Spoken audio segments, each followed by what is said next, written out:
and gentlemen, Liam Walker here. Welcome back to another edition of the Daxcast. And with me today, I have Preston Vestin. Preston, it's great to have you aboard here. Tell us a little bit about yourself, please. Not much. I'm from Sunny Hills, Florida. Been wrestling pretty much for 16 years, but I've been on the Gulf Coast teaching people the hard way. All right, Florida man strikes again.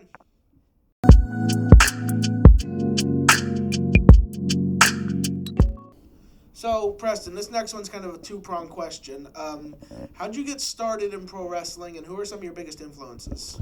Well, I trained down at the Hardway Center. That's where I got my start and stuff. And I'd have to say Don Fargo. That's the one that, teach me the hard way, and that's why I teach all these other workers the hard way. And I've just been doing that for the last 3 years, and that's pretty much it as far as where I came from, where the training and all that. All right, well, who's some of your biggest influences? Some of my biggest influences, I would have to say Ric Flair would be one of them. I like the old school. Trevor Murdoch was a good one. Ole Anderson was a good one. Adrian Street. But there's a bunch of them. I love the old school style. Yeah. Old school's always cool.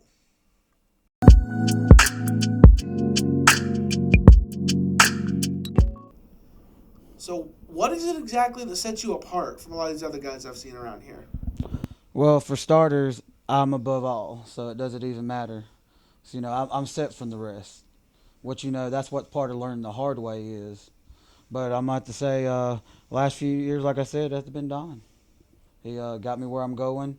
He set me off. He makes me different from everybody else. If you look at my matches, you look at my gimmick, you think Don, you think the Fargos. So I'm definitely in a league of my own. That was a good movie, A League of Their Own. Yes, it was.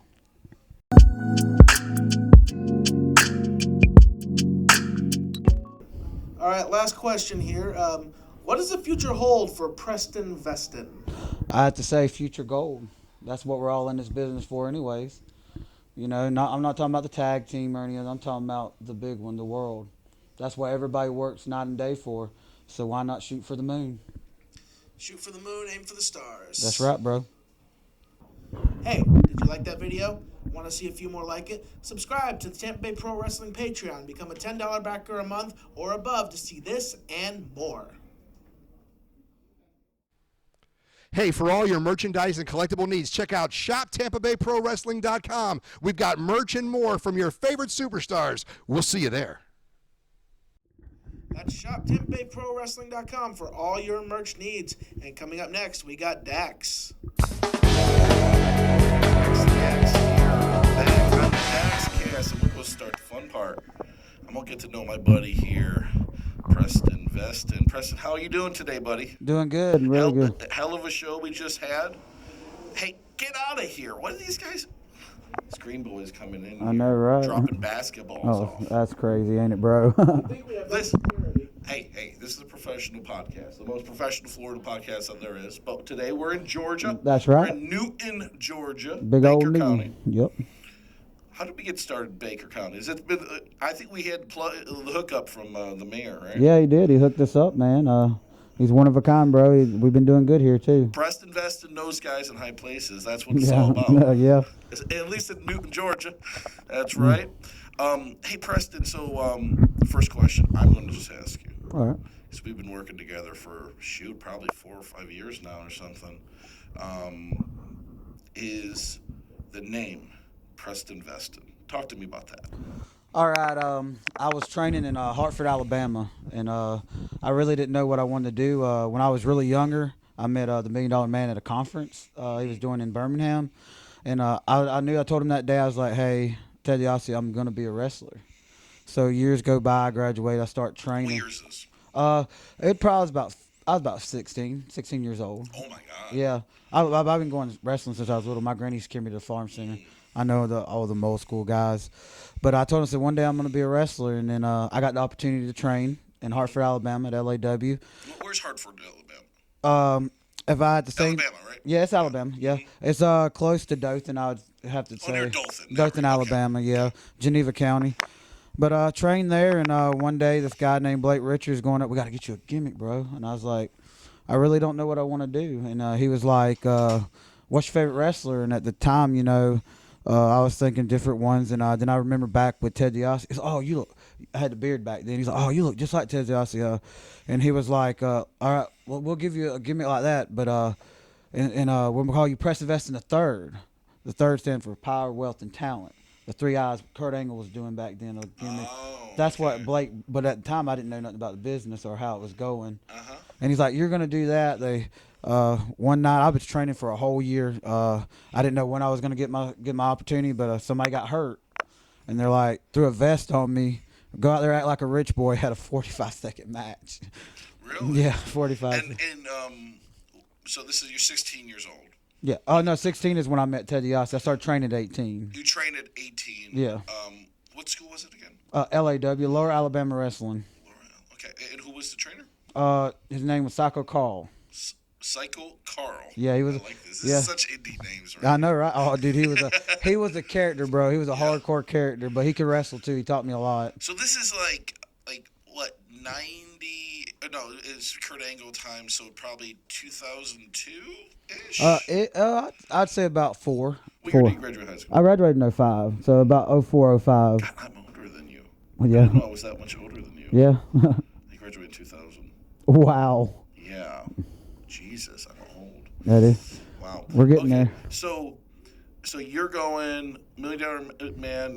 Meet Ted DiBiase one time. Then you go and you start training.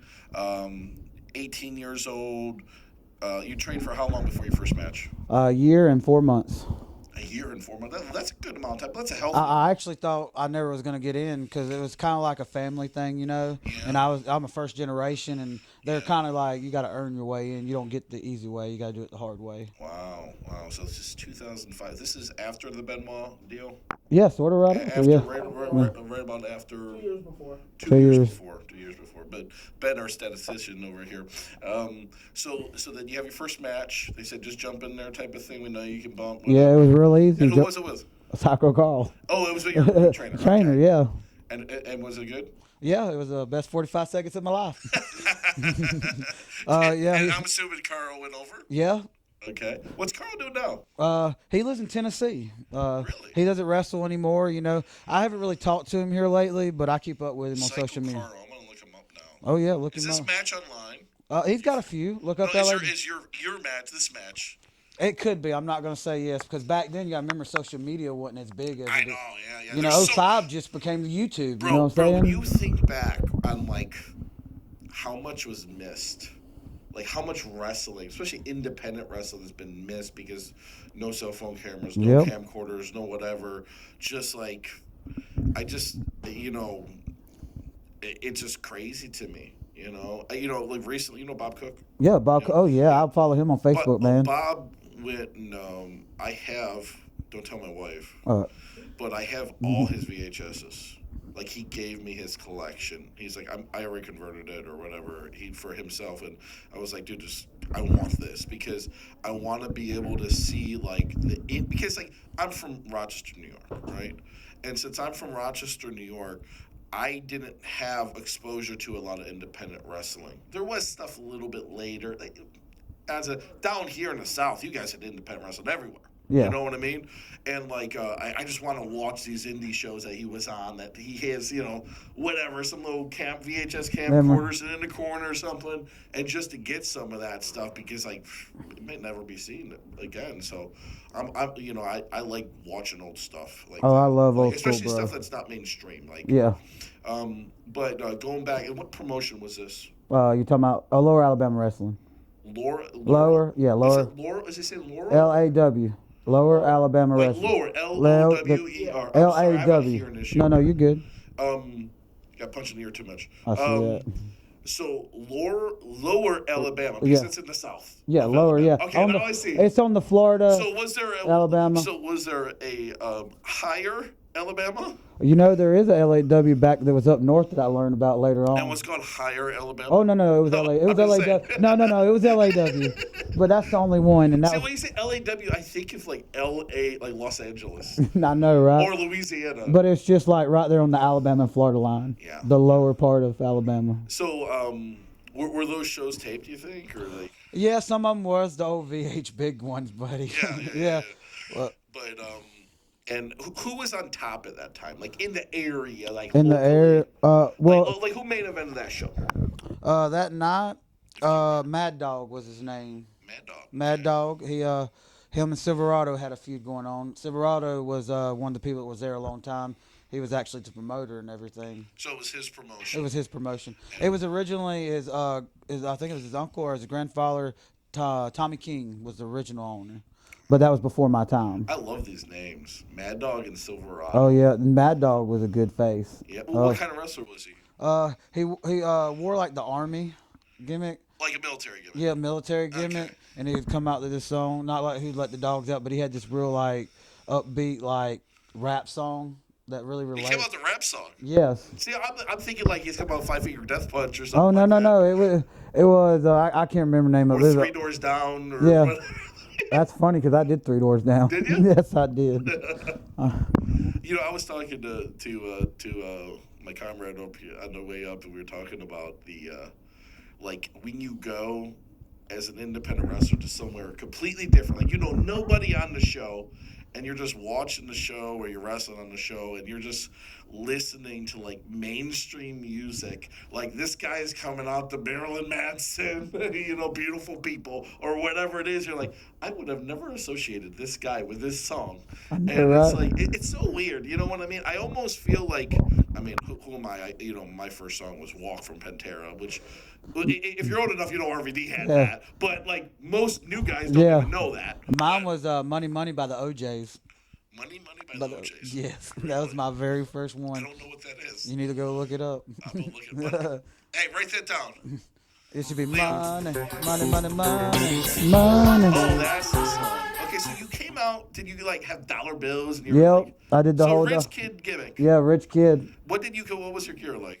Well, when I first started, they threw me in a dress shirt, dress pants, and go out there and get your butt whooped. That's what I done the first So time. tell me how many suits and dress pants got ripped up as a result of this. Uh, I gotta think you're splitting your pants. Oh, all I the time. did. My first match, I split them. Had to buy some new ones. Second one, and then the third one, they're like, "You got to get gear, bro. You keep ripping your stuff." Because we ran your every. ass is showing. Yeah, they ran every Saturday. They did every. Oh, it's weekly. Well, See, yeah. that's awesome though. Like when you're starting out and you got a show, like it's not a monthly or every 2 months or whatever. Like most shows, like you run monthly. I was running monthly, and then I did like, now I'm like every other month or whatever. But the thing is like when you get a promotion that can run weekly, you get your rep count up so bad, and you get better quicker. Like it's just like I don't care what anyone says. Like, you know, if you're starting out, you need to get as much matches as possible. Yeah, I go back to the whole social media thing. We didn't have it, so I did not know about these other promotions. They had me there. So were they really tight with that? Like, I don't want keeping you. I didn't know anything. They kept me there. I didn't know anything else, and then one day I figured So it you never out. heard of indie wrestling outside of that? You just Besides, WCW, WWE. Yeah, that was it. That was it. Wow. How about like I did go to the farm center and watch the old guys. I did grow up doing that, but by the time I was 18, that was gone. That was all gone. That was all had floated out. Yeah, oh yeah, the farm center became condemned, and they didn't have no more matches there. Farm Center was in Dothan? Yeah, Yeah. they was run by Ron Fuller and all them. Ron Fuller. Which I got all their DVDs, man. Colonel. Yeah, Colonel. he's one of them. But I do have all their DVDs from Continental. This CCW ran. Yep. Okay. Yep. I'm a Northeast guy, but I know Colonel. He lives in Seminole, I Yep. believe. in Yes, he Florida. does. Mm-hmm. He went. Real nice guy. They did a Continental reunion not too long ago, and they were all there. I think they do that a few times a year. Yep, Don't they? they do it. Well, they do it once a year in Dothan, and then they do one. I think for Wrestle America, they do one. I'm not real sure, but I know about the one in Dothan. I go to it. Gotcha. So now you're going through your career. One of the big things. Obviously, you're a promoter now. We'll get into that in a little bit, but the first thing that comes to my mind is Bullet Bob. Oh yeah, bro. Okay. Yeah. So can you kind of walk me through I know you know these legends Fargo, and you knew Bullet Bob, and I'm assuming you knew all Bob's kids. Yeah, Scott, Brad, and all them. Yeah, I got to know all of them. Mm-hmm. And I guess were you?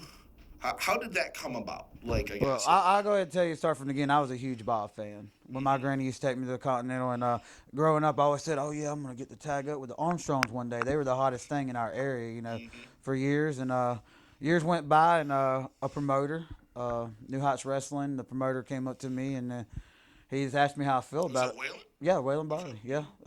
I was like, he's like, how do you feel about working with Bob? I was like, whoa, let's do it. Like, I didn't even hesitate. Was Bob already working at New Heights? Oh yeah, dude. He was in New Heights. Because Whalen's been doing it for like 16 years, I think. I can't remember. It's almost either that or we had our anniversary show because I worked with him too not too long ago. I don't know the exact date, but it's been a minute. Okay. So he goes, but that's years later after you're started out. Oh yeah. So like, take me through your first like 6 years of wrestling. Same place, LAW. I was there for a LAW. long. Yeah. What kind of draw are we looking at here? I'd say about on a slow night 200, maybe on a hot night. A slow night 200. Yeah, back then. But you got to think about it was a small town of Hartford. There really ain't nothing to do. Shit. And you had Slocum, you had Geneva. That ain't too bad.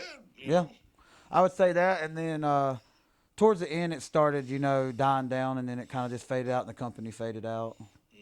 Gotcha. And then what do you do? Then I met two of my friends.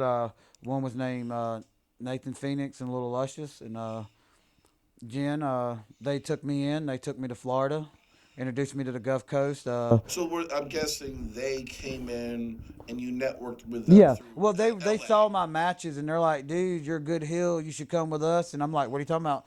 And they had a company down there. Their dad actually run AWF with Gary Johnson and the rest of them.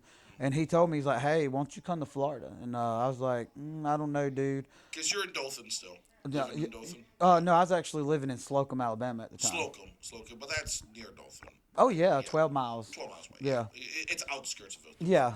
But they finally talked it in, and I'm actually moved down to Florida, and I've been there ever since. Started out with a company named WIW, and it was ran by a family. And I went from there, and I wrestled with them a little bit, and then we kind of like they kind of like started drifting off, and then the next company, then Waylon started getting really, really hot. He started building up, and he gave me an opportunity one day, and I took it, and pretty much that's where I got my learning how to do things. I was trained right, but I felt like my best training was learning, like through the magic. Through experience. Yeah, like you call reps, learning through reps. Yeah, like I completely agree with you. Like when you're, like when you're going and you're getting on these shows and you're working with all this different types of talent, you're learning then more. It's sort of like they say in martial arts, once you get your black belt, that's when you really start to learn. Yeah, and I did because when I moved to Florida is when I started wrestling more than just Saturdays. We'd do Thursday, Friday, Saturday, sometimes Sunday, but we'd always do Thursday and Saturday every week. Oh, we used to do out in the States, and there was a bar. So you're wrestling like 2-3 times a week. Yeah, at that point I was probably in my 20s then, about hit my 20, 21. All right, cool. Here we're gonna take a quick break all here, right. Liam. Hey, for all your merchandise and collectible needs, check out ShopTampaBayProWrestling.com. We've got merch and more from your favorite superstars. We'll see you there. Hey guys, I want to give you a quick update here. Our latest edition of Rivals Part 2 has been added to our Fight TV library. It's free to view only on Fight TV. We'll be right back here with the Daxcast. Tampa Bay Pro Wrestling proud to welcome you to Part 2 of Rivals. Hello everybody, Felix Garcia alongside Princess Josh as we get ready for Part 2 of our coverage of this unique event. And it doesn't get much more unique than the 6-man tag heading our way. That is correct. We're going to see those idiots in the movement, Dante Casanova, Casper, and Josh Wise, take on 3 of the best here in Tampa Bay Pro Wrestling. Well, talking about the best, we've got the returning Stephen Frick set to test his mettle against a debuting star. I know this man, Braxton Jones, is going to be a superstar in Tampa Bay Pro Wrestling. You can mark my words. Well, all accounts point to that. Finally, in singles competition, we've got the Shogun versus Andy Brown, the Thick Daddy himself, and you are all going to be in for a treat as these two hosses battle it out for supremacy. And if you watched last week's show, we're going to have an update on the medical condition of Dax the Axe's son, Jordan, so stay tuned for that. And don't forget about our huge tag team title main event as the Frat Pack takes on the Midnight Tribe. This continue to talk about your wonderful career here, and so you're going, you're working the Indies in Florida. You're starting New Heights is starting to build up, and I guess what's next after that? You started Hardway Bros. Yeah, actually. How long is that? That's a more recent Yeah, thing, right? yeah. I'd have to say, me and Corey Little Luscious, we were prime adversary for about, I'd say about Prime 5. adversaries. Yes. Okay. I'd say about 5 years, and then me and Tim Street Bandit, we were society. We were together about 6. I mainly did tag pretty much my whole career. And you're still going to Alabama. Yeah. And other shows. Yeah. Did you ever go up like the coastline? I've been to South Carolina. South Carolina. Yeah, went up Spartan that way? Birds up there with Jay Eagle. That was ran back in the day with Magnum TA and Wahoo McDaniel and Dusty Rhodes. It's still in the same place where they had them all them years. Like, you go into the building in Spartan Birds and you look, you'll see all the history of Wahoo McDaniel, who's the guys, Ole Anderson. They have old VHs we watch. I've been up there twice. First time I went, me and Jody did the Wahoo Daniel tournament, 2-day tournament, and I learned so much. But it's in the same spot for the same all these years, like watching those legends and all that. But that's as far as I've been South Carolina, which I'm about to go back on October 29th. Me and Kelly and T Gaines is going to go up there. Oh, great. You know, I just noticed that your tattoo that's your gimmick. You want to know a funny story about this? So it says for the people that can't see, it's basically a dollar symbol with barbed wire and PV3, like in Roman numerals. Yep. Right there for Preston, Vestin the third. That's the first time I ever realized that. I had no idea that you had a money gimmick. And barbed wires is for each barbed wire match I was in LA. Oh, really? You did barbed wire matches? Oh, yeah, we did. We got crazy there. But the thing is, the funny thing about this, I got this my second training session. It was kind of like a thing. Everybody, you want to get a tattoo, be senored in? I was like, okay, let's do it. So this is after... This is my training, my second day ever of training. Oh, my God. And so you've had that long. Yeah, they had a guy that done tattoos, one of the guys that was working there, and the guy actually drew it up. And he's like, hey, I drew this back in high school. How about we put that on your arm? This is before I was even Preston Vestin, before I even had a gimmick. So you just knew. Yeah, he or did you add the PV? I added the PV3. Okay, but no, that was a thing he came up with in high school. And then I had my first barbed wire match, and the same guy put it on there, and then I had the second and the third. So how many? So you got? I guess when you came in, hardcore was still a big thing. Yeah, I really didn't learn the craft of wrestling until I hit the independent circuit. Because that's after the big ECW. It got folded. This is like WCW got bought out by this point. WWE's the primary. Right. You got TNA probably doing in the early stages at this point. So was hardcore? Was it on the Indies? Was it sort of? It was at LAW, man. They loved it. Really? Yeah. In Dothan, Alabama. No, well, actually, it's Hartford, Alabama. Hartford, Alabama. Yeah. Yeah, I've done four corners, barbed wire, cage match. I've actually fell off a cage. You fell off a cage? Yeah, on my purpose? first accident. I was on my Really? I was in my first ever cage match. And Like, was it like that Hell in a Cell? Like it had the no, he didn't have a ceiling. It would just come up the side, and he told me like go to the top, and I'm gonna knock you down. I was like okay. I didn't fall forward. I fell out, and fell all down the side. And what really? How did you land? Oh, well, my arm got in between the cage and the bar right there. So when I fell down, my elbow was still Inside the cage. Yeah, it tore this elbow over here. Oh my god. That was my first wrestling when I got hurt for the first time. Oh my god. So like you fell and your arm got caught between. Yeah, my mind wouldn't tell me. Two corners of the cage. Yeah, two sides my of the mind cage. wasn't saying fall forward. My mind said fall backwards. And I tried to catch myself, and when I did, I went all the way down. Oh my goodness. Yeah. That's crazy. They had to call the ambulance. It was pretty bad. Holy shit. Who were you wrestling in this? I was it was actually 4 people who were in that cage with us. Colton, Chaos, Silverado, and me. These names are incredible. Oh yeah, and you want to know what was really crazy? I had to get back in because I was winning. Oh really? So you could have just be like, I'm done, guys. Sorry, my arm's falling apart. They had an EMT back there. I can't remember his name, and he took me to. He like, we gotta call the ambulance in, bro. But I finished it. There you go. Hey. Yeah. It's like Triple First H. time I ever He won. finishes it. He's injured Yeah, and he finishes it was the John Hughes Center, and he rolled me up. He said you win. I was like, okay, 1, 2, 3. I was LAW champion for the first time. So you won. So your arms mangled up, and you get the belt, and that's wow. I love hearing about this kind of stuff because like this is, I would have never known like LA. I went in, I went into shock, but I didn't feel nothing at the time. I was in complete shock. Yeah, so you're Well, I wasn't even looking at my adrenaline. Yeah, adrenaline, dude. And when I got back there, he was like, dude, and I'm telling you, I was out for a while. I defended the belt one time, and that was it, and I was out. Wow.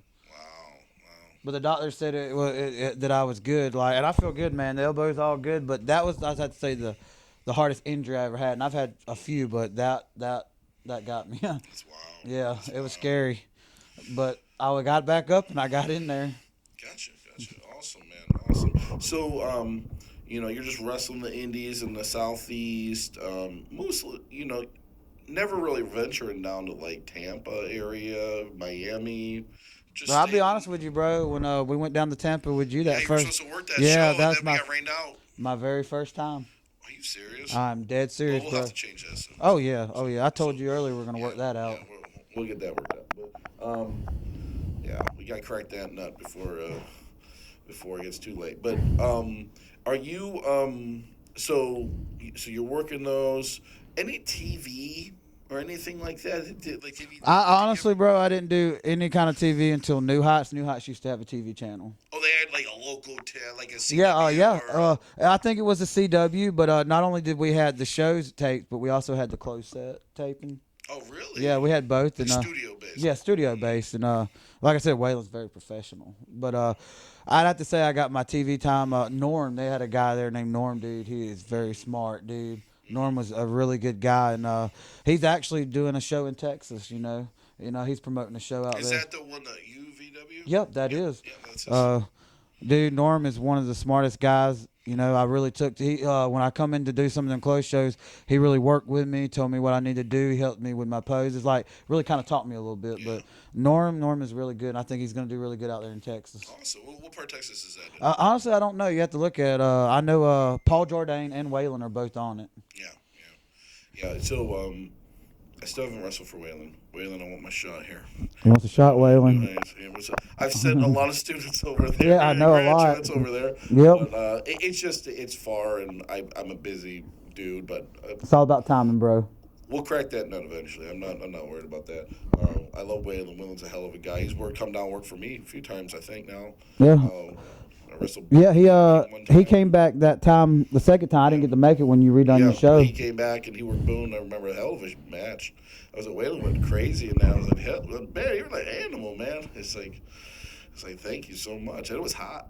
It was outside. That was one of our Beautiful Brady shows. So yeah, man, that's awesome. So, I know you got mixed in like with Don Fargo. Oh yeah, Bob, that was Bob, Don. So years later, is it because you met him through shows? Yeah. And then you just befriended? Actually, I met Don through the wrestling reunion, the Gulf Coast Wrestling Reunion in Mobile. Oh, in Mobile. Yeah. Mm-hmm. He's been there for years. Got people like Mac Murray, Jerry Stubbs, Ron Fuller, Bob, Adrian, all came through there. Adrian Street. Yep, Adrian Street.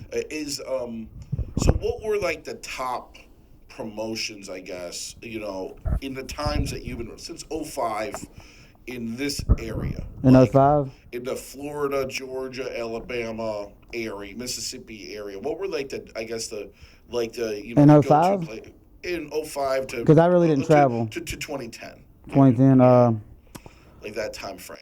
Evolve's a good one out there. Like I said, we mentioned AWF was a good one. Combat Sport was a good one. AWF out of Mobile was a good one. Mm-hmm. Just they had varied ones, but I really hadn't been out to Mississippi and all them other areas then. Mm-hmm.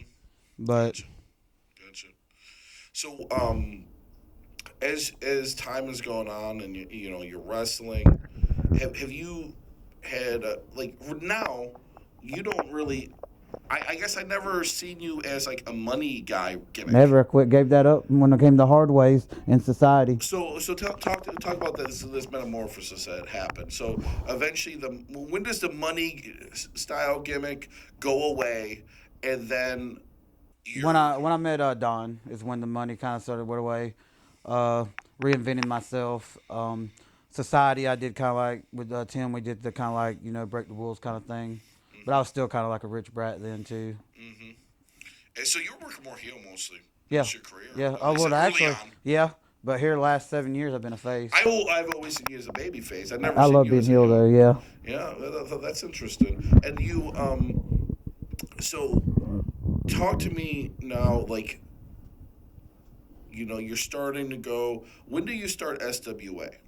Or did you start it? Did you get? I was there at the beginning. I was there at the very first show in Eastman, Georgia. We're about to hit our 8-year mark. This about 8 years. Is it 8 years? Well, counting Eastman. Counting Eastman, 7 counting Pavo. Eastman, Georgia. Yeah, it was our very first show ever. Okay. So what is the like how did like a lot of people don't understand kind of like how promotions start, and what planted the seed for you to start promoting? I've been in the business for a while, and I was like, maybe I want to see what it is other than just working. Just wrestling. Yeah, and then I got the opportunity to like, hey, you want to come in and do this, and like pretty much the rest is history. I learned so much, met so many people, like Tony Storm, Effie, all them You had people. all these connections. Yeah, RJ was a good one you brought up for us. RJ, yeah. Mm-hmm. And so you're going, and you're like, I think it's time. I want to, be a promoter. We're going to take a quick break, and we're going to talk about more promoter Preston Vestin in just a moment. Thanks, guys.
So Preston, talk to me about getting going and promoting. You talked about kind of why you wanted to do it. You had a lot of connections. You kind of had that creative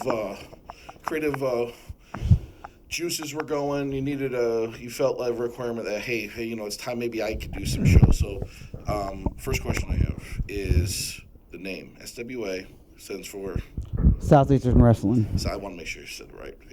Southeastern Wrestling.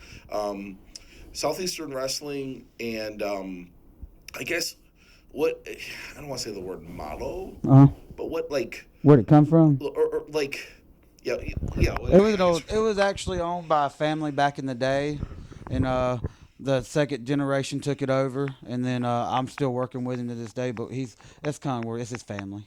Okay, so it's somebody else that it was a previous. Yeah, it was previous. And then you retreaded it. Yeah, reinvented it and reinvented it. Okay, gotcha. And I guess when you were starting out, what was the intent? Like, what style promotion? Or I guess I didn't know nothing, bro. I learned on the fly. It was just like I just go book my guys I know. Teach me what I need to do, and I had to been trained just like anything else. Yeah, I got you. So, and a lot of people, like, if you've never promoted, they don't understand this. Yeah. Like, there's so much shit that goes into promoting. There's so much, like, you have to be a good guy, you have to be a bad guy. And that's just how it comes along. Yep. And people be like, whoa, bro, why did, I thought we were friends. Why didn't you book me on the shows? Like, because I only have 8 matches or 6 matches or whatever the fuck it is. Got to make decisions, hard decisions. And business it's nothing decisions. personal. It's just like, I only got so many spots. And, I got storylines with these guys and all that kind of stuff. So, just advice to, a lot of younger guys that get, not just younger guys, there's older guys, and they get sour over that. It's like, dude, I can't promote it. I can't do that. And then, like, I see a lot of these guys, they go and run shows. Yeah. And then it's like, I didn't get a phone call. Yep. You know what I mean? Like, so. Nature of the beast. Guys, you're hypocritical if you want to say that, but I don't run them in their face. Yeah. It's just like, I get it. Like, I get if I had a student today, Cheese. I don't know if I've ever met TJ, but he does a cheese gimmick. He People love him, and he was doing a show. I guess he has a connection with the radio Was that the station. gym guys at one time? Was that them? No. Okay. And he's doing a show on Arcadia with the local radio station, and he's like, and I said, bro, like we were talking, like he was just kind of like, man, yeah, I hate being a bad guy with some of these guys. I'm like, dude, that's just how nature of the beast. Like running a business, you got to run a business. It took. And I told him, bro, I was like, bro, listen, I'm not offended that you didn't ask me to work your show. Honestly, I was on a tier, so it didn't matter. But the thing is that's how it is. And it's professional wrestling for a reason. You got to be professional about it, So you're running these shows. Like I guess what I'm getting at, were you trying to just do more family friendly? Yeah, family friendly. It actually took me a couple of years to get the rhythm and going on. Like and how you're not doing hardcore Bloods and Oh, Guts no, stuff. no, we're not there. Like, that was in the past. Yeah. Like that was far behind. Old school, buddy. I old school. guess then you becoming more babyface Yep. at that point. It's your local pro. I started out as a heel. I was a top heel. Me and Street Bennett was top heel. We held SWA tag belts for 2 years. Really? Wow. And so you guys are doing that. You guys are working. You start getting some of the Florida boys coming up, like Tony Storm, Mason, and a lot of I can't remember the gentleman's name. He got in a motorcycle accident. He Blaze. Blaze. Yep. Blaze was involved, right? Yeah, he was. Yeah. Later on when we got to Pavo, he wasn't in Eastman. Okay, he wasn't. He's based out of Tallahassee at that time. So what are all the places that SWS ran?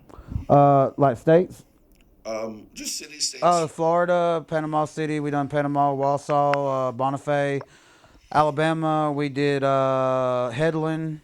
And that's pretty much for Alabama. And then Georgia, we did Eastman, Pavo, Moultrie, and I think that's it. I've been all over. Oh, yeah. I didn't realize it's been I've only worked in here, Newton. Yeah. RJ actually won our heavyweight title from Ox that had it a year in Moultrie. Ox. Oh, really? It was in Moultrie. Okay. Yeah. Interesting. Little funny Because I know the Hurricanes kind of messed up a lot. Oh, yeah. Let me tell you something funny about RJ. RJ Lee's. Rod Grimes we're talking about. Yeah, Rod Grimes. Let me tell you a funny story about him. I clean up after the guys always, and he left his pants, his work pants.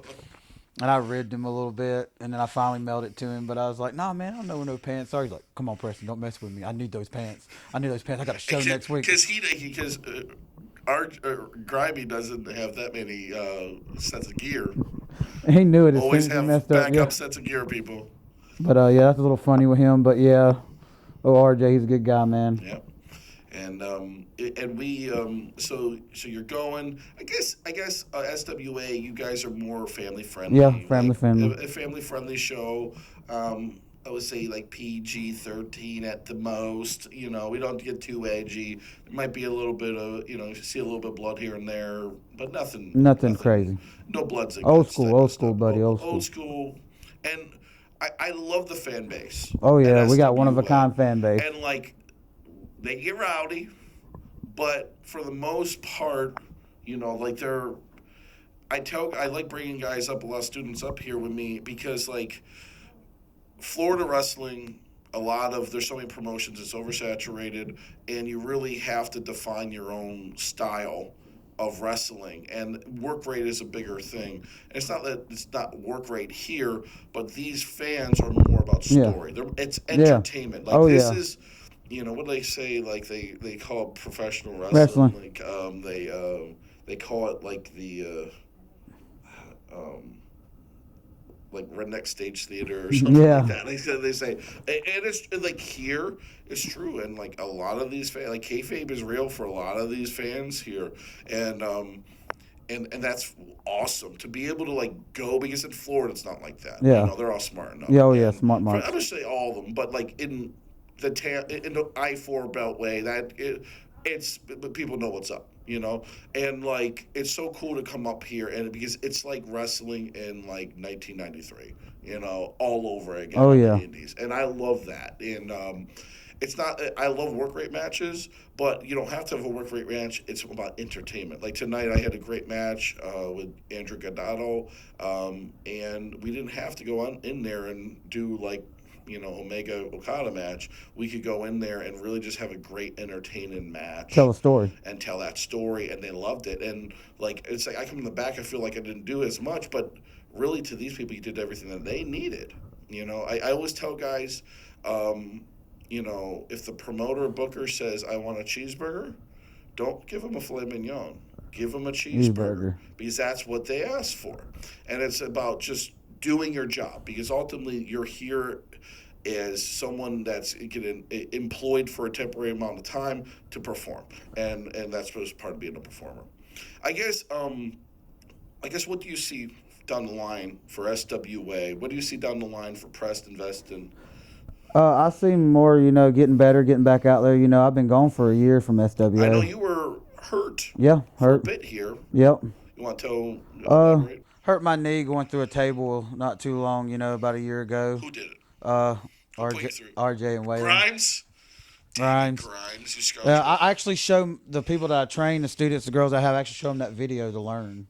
Yeah, don't do this. Yeah, don't do that. But it was a freak accident. It was nobody's fault. It was just a freaky accident. It happens, though. It's wrestling. Wrestling. That's how most of the injuries happen. It's just something how did you mess your ankle up? I just twisted my ankle on a weird corner of the ring or something, what?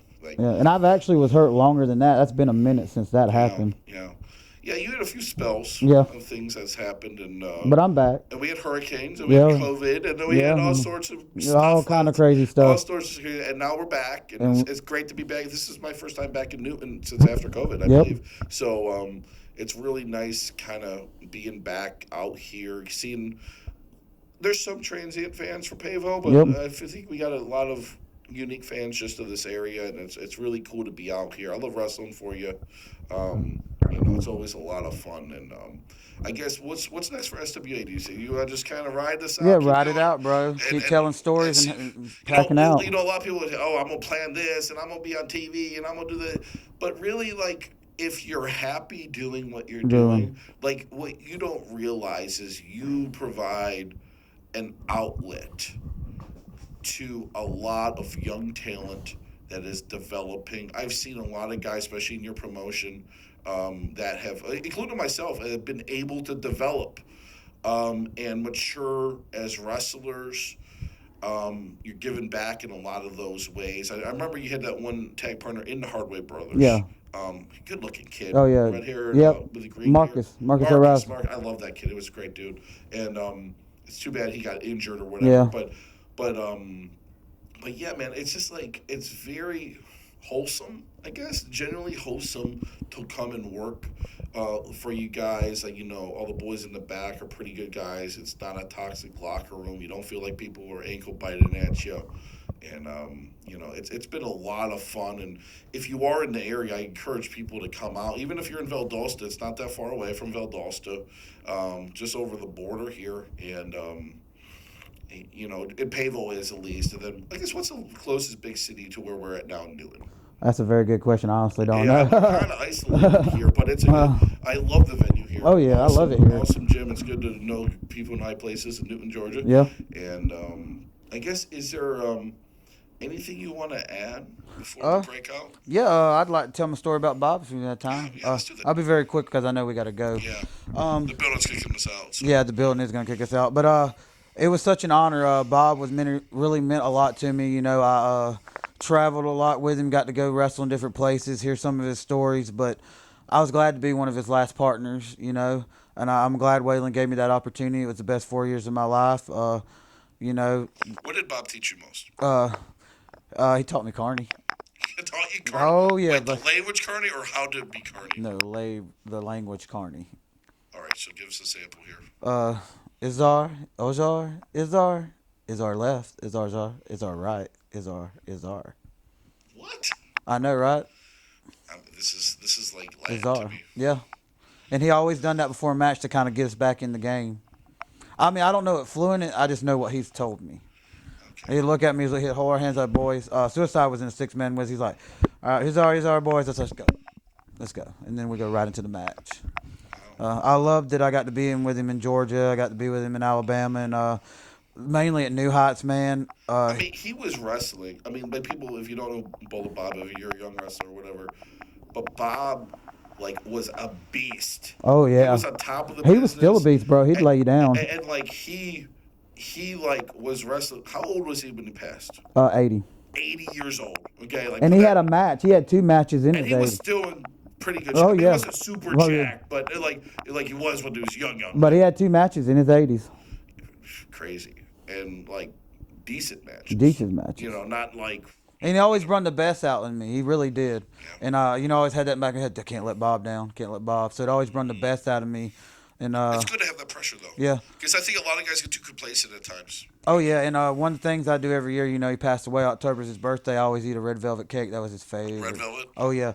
One night we done it a show in Dothan, and we did his birthday and all that in the back. I got a picture at my house and stuff. But I love Bob. I miss him. I think about him every day. I actually got the tattoo right there. Oh, awesome. You got the bullet. Yeah, right after he died. I was like, I had to get that. And I love him and I miss him. And Brian still talks to us every now and then. And Road Dog.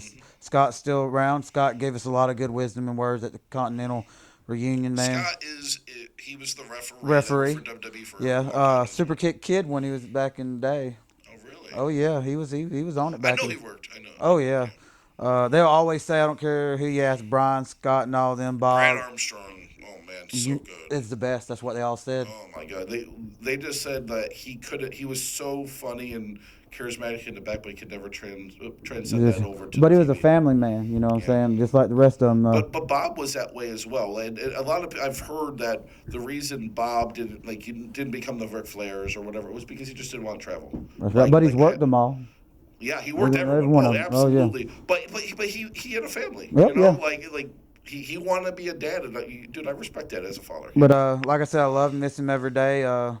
He taught me so much. I wouldn't be where I am now, the knowledge and everything I have. And I guess the last thing I can leave it with is he taught me, you find at least 2 good friends in this business. And I do. I have 2. One's, I won't mention their name because I don't want to put them out like that. But they helped me through dark times and stuff like that. And they keep me on my toes today. And they helped me get back in it. Actually, one of the kids was training me all last week. We're still training every day next week. Get me back in traveling roads, going to South Carolina like I told you. And kind of like this is my 3rd go around and I'm going to make it. I mean, I probably got about 2 more years left in me. But them 2, they really mean a lot to me. I'm so close to them now, We're not together tonight. Well, one of us is, but the other one's in Panama City at Freedom Force, T-Gangs, which, one of the best women workers on the Gulf Coast. Taylor's fantastic. Oh, yeah. She works for me, too. So Oh, yeah, dude. She loves you, bro. Yeah, she's fantastic. Kelly's young right now. Let him get some reps in. I'm telling you, when he hits that I brought him down recently. Oh, yeah. Let him get a taste there, and, we'll see when where he goes from there. He'll be back. When they hit that stride, bro, they're both young, man. They're super young. Oh, my God. And they think that I'm teaching them, but they're actually teaching me. And I think that's one of the things, like, when you get, over the hill, so to speak. Yeah, over the hill. It's like, hey, I've kind of did what I've done. Now it's kind of time to try to give back a little bit. Yeah, because I've been in business 16 years. But you learn more then, yeah. too. I've been in the business 16 years, and they're teaching me more. They actually got me back in the game. Like, tonight was my actually first comeback. Hey, you look great, by the way. You were moving like a freaking Wolverine. That's that 5-5-5 drill, bro. Yeah. It will change your life. Yeah, bro, you were moving good tonight, bro. Tom Pritchard, that 5-5-5, man, it will. What is the 5-5-5? It's basically you go through different routines like drop downs, schoolboys, and all that different kind of stuff. It's a lot, bro. I think I know what you're talking about. Yeah. But that kid run me through the ringer for about a week, bro. And he did the Dr. Tom. Yeah, he did the Dr. Tom Pritchard in Jacksonville. I worked. It didn't work. I worked with Dr. Tom at MLW in the back for about 2 years. I did. I worked with him at the Continental show. He was He's there. A genius. Oh yeah. Genius. And they taught me so much, but bro, they're gonna have it, and I'm glad they're taking me with their journey because I'm learning with them. And nothing wrong with that. Well, Preston, we gotta, I think, we're closing this building now. They're about to shut the power off on us because we're on site today in Newton, Georgia. Any final plugs? Work hard. Don't let anybody ever steal your dream. I don't care what they say. I'm a first generation myself, and so I know where it comes from. Live your dream. You're going to have dark days, but you're going to find those people that you click with. Follow them, follow your dreams, and don't give up. That's right. Great words from a great man.